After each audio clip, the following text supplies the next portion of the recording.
It's another day and another vlog.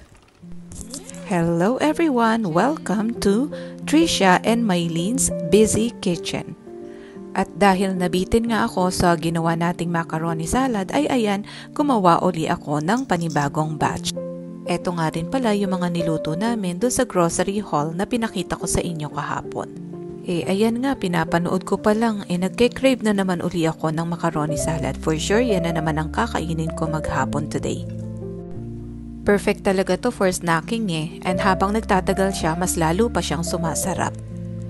So, doon naman sa potatoes na nakita nyo kahapon, ayan, gumawa nga kami ni Trisha ng waffle fries. At sabi nila, para daw crunchy ang fries, ibabad daw sa tubig at saka yelo. Lalagyan ko pa sana ng vinegar yan, ayaw ni Trisha kasi baka daw lumasa. Itatry ko to kapag ako lang.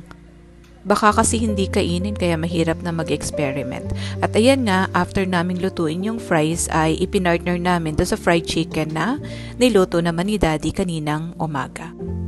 At ayan nga yung mga nanghula sa inyo, nagagawa kami ng tacos, tama kayo, may tama kayo. Madali lang yan, sinear lang niya yung ground beef and then inihalo yung taco seasoning and then binalot sa burrito wrapper. Ang sarap! At ayan na nga, naglinis na rin ako after and then filmed my content creation tip of the day. So yun lang muna for today, see you again tomorrow. God bless everyone!